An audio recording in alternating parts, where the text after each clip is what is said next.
नमस्कार दोस्तों, मैं अंकुर उपाध्याय स्वागत करता हूं आप सभी का एक बार फिर से अपनी नई वीडियो में। दोस्तों, कल मैंने आप सभी के साथ इसी समय एक वीडियो शेयर करी थी टाटा मोटर्स पैसेंजर व्हीकल्स पे।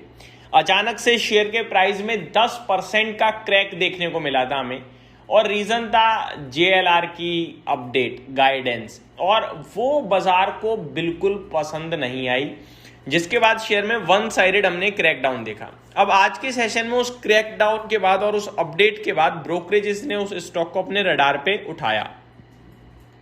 अब ब्रोकरेजेस क्या करेंगे, यही चीज मैं आप सभी के साथ शेयर करने जा रहा हूं। अगर किसी के पास टाटा मोटर्स का शेयर है, क्या करे क्या ना करे। देखो, सिंपल सा व्यू बन गया है मेरा व्यू है कि भैया 6 महीने 9 महीने में इस स्टॉक में कुछ होना करना नहीं है।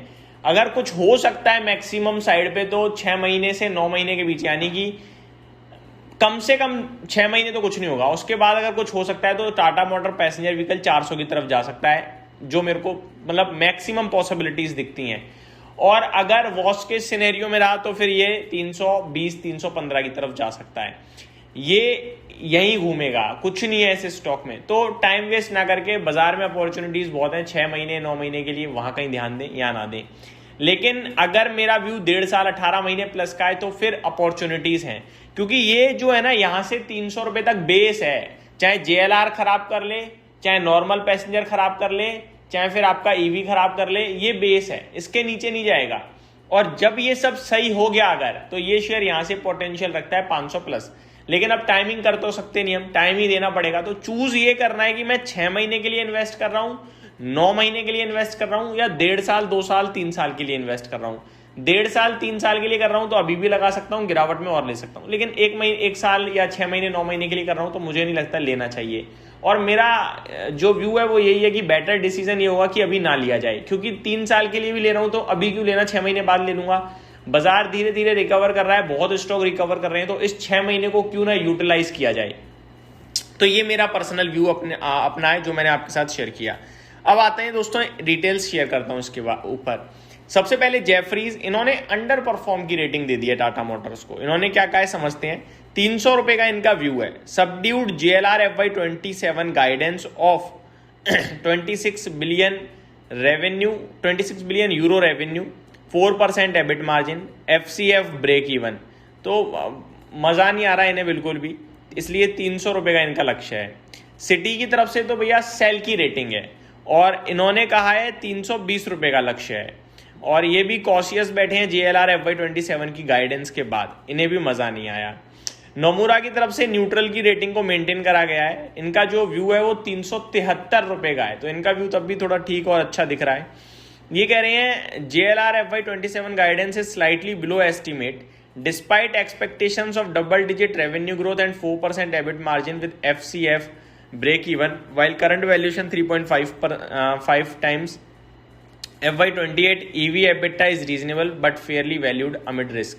तो ये कह रहे हैं कि वैल्यूएशन ठीक है, बाकी तो खराब है लेकिन वैल्यूएशन अभी भी ठीक ही है, इसलिए इन्होंने न्यूट्रल की रेटिंग रखी है। CLSA की तरफ से भाई साहब आउट परफॉर्म की रेटिंग है। ये एकमात्र ब्रोकरेज हाउस लग रहा है जो आउट परफॉर्म कह रहा है। ये क्या कह रहे हैं, 453 रुपए का व्यू है। JLR's EV led launch pipeline, North America growth focus, cost reduction initiatives, lowering FCF break even। तो ये फ्यूचर देख रहे हैं। ये कह रहे हैं कि भाई EV बहुत स्ट्रांग हो सकता है, जो EV का लॉन्च है नॉर्थ अमेरिका में डिमांड स्ट्रांग हो सकती है, और ये सारी चीजें इन्हें पसंद आ रही हैं। इसीलिए मैंने आपसे कहा कि 6 महीने तक कुछ नहीं है, लेकिन अगर आप मोर देन मतलब 1 ईयर या 1.5 साल देख रहे हो तो फिर है, इसमें बहुत स्कोप है।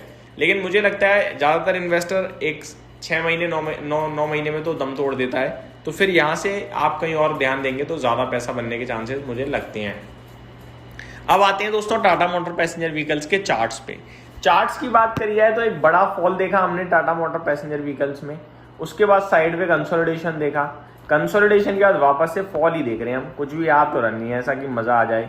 20 EMA की बात करूं तो एग्जैक्टली उसी के पास घूम रहा है, ना सपोर्ट बोलूंगा ना रेजिस्टेंस बोलूंगा, 20 EMA पे ही खड़ा है। लो 361 का 20 EMA है, 361 या 62 पे ट्रेड कर रहा है इस समय, तो 20 EMA पे ही है।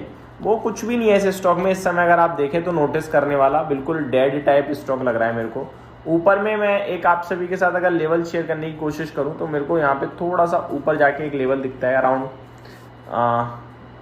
एग्जैक्टली मैं आपके साथ शेयर करना चाहूँगा, माफ़ कीजिएगा। 20 EMA दोस्तों मैंने गलत बताया आपको, मैंने 5 मिनट की कैंडल पे देखा था। 20 EMA इस स्टॉक ने कल ब्रेक किया, 380 रुपए का 20 EMA है, अभी 360 रुपए पे ट्रेड कर रहा है। कल तक 20 EMA के ऊपर था, सही चार्ट दिख रहा था, अच्छा था, कोई दिक्कत नहीं दिख रही थी। लेकिन करंट सिचुएशन में देखें तो इसने वापस से क्रैकडाउन दे दिया है। टेक्निकली देखें तो अभी इसने कल के जो हाइस थे वही ब्रेक करने के बाद इसमें कुछ स्ट्रेंथ आएगी, यानी कि 406 रुपए का। वीकनेस की बात करें तो वीक ऑलरेडी दिख ही रहा है स्टॉक, हो सकता है आपको पोटेंशियली 355 352 रुपए टेस्ट करता हुआ दिखे, और इवेंचुअली कहीं ना कहीं मेरे को ऐसा भी लग रहा है कि 335 रुपए भी टेस्ट कर सकता है।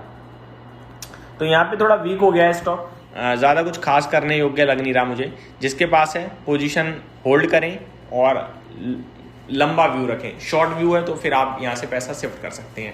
ये मेरी तरफ से अपडेट थी, उम्मीद करता हूँ डिटेल्स पसंद आई होंगी। Thank you so much for watching this video, have a great day guys.